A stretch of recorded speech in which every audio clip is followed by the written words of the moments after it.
another time. Noon naman sa tinatawag nilang isang programa pa na correspondence. Inanyayahan ako uling metro, dahil metro man na nga ako, pero nagbigay pa rin ako, considering the fact na nandun yung pamangking ko, si Daniel Rason, no? Humingi sila ng interview, binigyan ko sila ng interview, pinagbigyan ko sila. At inaasahan ko this time, will not be like what happened before na bias ang kanilang pagkaka-report, Brother Joseph, ano? Ang nangyari, pinicture naman si Lolita Hison, yung kalabang ko sa korte. Yung isang miyembrong itiniwalag sa samahang ito, pinicture at pinagsalita nang hindi naman ako pinagsalita nang para masagot yung sinabi ni Lolita Hison. No? Nagkaroon ako lalo ng duda dyan sa Channel 2 at sa iba niyang mga inuulit ko, nirerespeto ko ang Channel 2. Makatapos, ito ang katatapos lang na itong pangyayari noong October 1, kung saan ipiniture ako ni Lucy Cruz Valdez na hindi man lang kinuha yung panig ko. Considering, Brother Joseph, no, nasa Benguet ako noon. At noon ay hindi ko alam ang pangyayari rito, kundi tinatawag lang sa akin, tumawag, dumating daw si Lucy Cruz Valdez at nakikiusap na ma-interview ako. Sabi nung administrator natin sa admin, wala po si Brother Eli, nasa Benguet po eh. Baka Lunes nyo pa po siya makausap. Kasi magsosyo kami, sige babalik na lang ako sa Lunes, sabi niya raw, no? Pinapasok siya, tinanggap siya ng maayos dito. Pero pinalilitaw niya dun sa programa na para bang ang implikasyon hindi siya nakapasok. At ipinakita niya yung segment na nakikipag-usap lang siya sa ng mga kapatid sa loob sa pamamagitan ng radio, yung two-way radio, no? Pinakita niya yon. Para bang nag-i-imply sa mga nanood na hindi siya nakapasok dito, pero in truth and in fact, nakapasok siya. And we can prove that by a security camera na nakunan siya, nang inungusuan niya pa nga yung ating yung ating administrator dito Yun naman ang tanong ko kay Miss Valdez, bakit naman kailangan ganunin mo yung aming administrator at his back? If you are really a good reporter, at hindi bias, bakit meron ba siyang sinabing masama sa'yo? O tinanggap ka sa loob ng compound namin?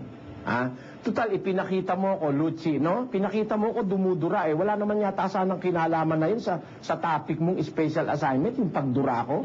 Inulit-ulit mo just to show me as a dirty man, nakakadiri. Pinagulit-ulit mo. Papakita ko, ikaw, alam mo, meron ako na-surf sa internet, masamang bagay, laban sa'yo. Pero hindi ko papakita dito. Wala kasing batayan yun Yung ipakikita ko, may batayan, Lucy. Panoorin mo sandali itong nakita ng camera naming security camera na ginawa mo pagtalikod nung aming Pakita nyo lang yung segment na yon, Brother Joseph, yung lugar na yon na biro mo pagtalikod ng ating administrator, nagngunguso siya. What does she mean, Brother Joseph? Tingnan nyo. Nakahanda ba tayo? Opo, panoorin po natin. Yun lang party na yun para huwag tayo masyadong kahulin sa oras.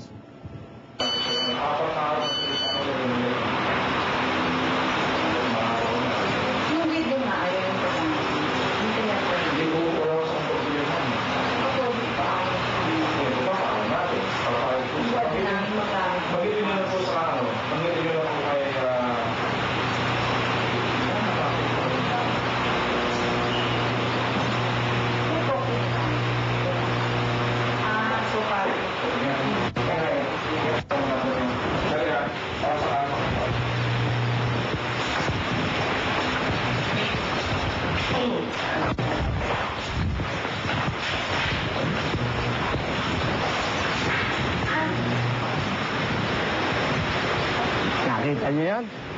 Nakita niyo yan, ha? Pagtalikod ng administrator na hinihinga niya ng video, meron siya mga pa-slid na, may mga pa-slid siya no? Brother Joseph, nakita mo ba yon? Opo. Para bang, it seems offending nung mapanood ko. Parang, meron siyang grand design. Hindi ko naman sinasabi, no? Pero meron siyang grand design. Para bang, she's against us. Parang, what happened? Have I done you any wrong, Miss Lucy Cruz Valdez? Meron ba kaming ginawang masama sa'yo ang aming organisasyon? Bakit ganun? Hindi mo man lang ako inintay. Considering the fact, Attorney Brother Joseph, na nakiusap ako kay Attorney Claire na ipapalabas daw yung kanilang programa ng Miyerkules. Sabi ko nung Martes, sabihin mo kay Miss Lucy Cruz Lucy Cruz Valdez, wag muna siyang huwag niya munang ipalabas. At ako lang ay bigyan niya hintayin niya ako sa Lunes para kung ano man ang gusto niyang itanong, masagot ko. Nagpadala kami ng letter doon from my lawyer at Attorney Claire Castro. Hindi, dinisregard yan ng ABS-CBN eh. Opo, actually, no, nung the day na nalaman namin na magkakaroon ng ganyang airing, a day before, nagpadala na po kami ng letter. September 30, yung date ng letter, natanggap ng ABS-CBN kung pwedeng kaya bang i-focus, na na-receive talaga ng ABS-CBN yung letter namin dated September 30, 2003, na nagre-request kami, kung pwede sana, huwag lang munang i-air. Kasi sinabi namin sa kanya na yung mga issues na maidi-discuss doon are already subject matter of criminal cases. So parang ayaw naman namin ma-sensationalize lahat-lahat. So hanggat maaari, i-avoid na lang namin yung topic. Pero tinanggap nila, makikita po, ito, kaya? Yan. Natanggap po, September 30, may pirma, ito pa po. Na-receive din po sa office ni Attorney Ricardo Puno Jr., makikita po yung signature dito. Saka po mismo sa office ni Miss Lucy Cruz Valdez, natanggap po ng staff niya. So nagtataka po kami, ba't hindi man lang kami na-contact, samantalang nagpadala na po kami ng letter doon. Saka ang sa akin lang naman sana, sinabi na sa kanya po ni Brother Eli na hindi siya available on that day. Marami naman po sana siyang mai-interview kung talagang nanaisin niya magkaroon ng fair reporting. Ang dami pong tao rito sa ABD Convention Center. Pero hindi niya ginawa kasi ang hinahanap niya lang, isang tao. Samantalang kung gusto niya magkaroon ng fair reporting, marami siyang pwedeng taong makausap para magkaroon ng katotohanan or maibigay lahat yung dapat niyang malaman. That I agree with you, Attorney Castro, no? Opo. Kasi pumasok siya rito sa convention center, nakikita mo nga yung sa security camera, maraming tao na nagbabalik-balik doon sa office ng admin office, no? Na ito, ang ibig lang sabihin, kung humahanap siya nung side natin, Opo. she could have interviewed a lot of people here. There are 4,000, more than 4,000 na nandito on ordinary days, Brother Josel, ano? Opo. At pagka Sunday nga, there are about 50,000 people around here.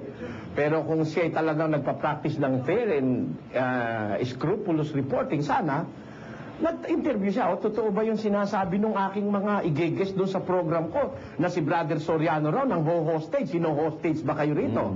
O totoo ba na ang bawat isang miyembro rito hinihingan ng 20,000 pesos? Yun ang mga pinagsasabi nung kanya. I'm sorry to say this, Miss Lucy Cruz Valdez, ang pinagkuha mo, trash. Trash. Napulot mo sa basurahan, ang inilagay mo sa iyong special assignment na basura ang istorya mo. I'm sorry to say this. But I have to be frank. Ang napagkuha mo, trust. Alam mo kung bakit? Yung in-interview mo si Yolanda Tandog, yun yung nanay nung umiiyak na babaeng ipinakita namin. Yun yung babaeng iniwan yung asawa niya at pati mga anak niya sumama kay Bernardo Santiago, na kapatid ni Brother Willie Santiago. Ano naman klase yung kapatid mo? Yun nga po, Brother Eli, nanangay ng asawa ng may asawa. Ano po? At kaya natiwalag dito. Nangalon niya. O, nangalon niya. At pumunta naman sa iglesia ni Manalo. Opo. At nung nandun na sa iglesia ni Manalo, naninira naman laban Opo, sa Brother atin. Eli. At yun nga ang nagdemanda sa akin ng frustrated murder, Brother Josel. Yung tao na yun. Yun ang main character nung assignment ni Lucy Cruz Valdez.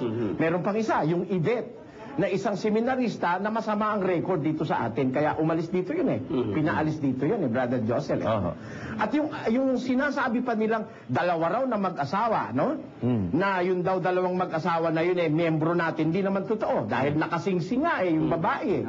At nakapantalon eh, hindi naman nagpapantalon yung mga members natin dito eh, no? Yun, mga aligasyon. At kung totoo yun, bakit kailangan hindi mo ipakita ang mga pagmumukha niyan? Bakit kailangan yung kadoji na nagsasabing sila raw ang gumawa ng comics eh, mayroong nakatakip ng ano? Ganyan na ba ngayon ang kadispirado, ang ABS-CBN sa kanyang mga... Nagtatanong lang ako. Ganyan na ba kayo kadispirado sa inyong reporting? Na may mai-report lang kayo kahit alam mong hindi naman fair, bias naman, i-report nyo pa sa publiko. Just to destroy the reputation of a person who have done nothing wrong to you and your station.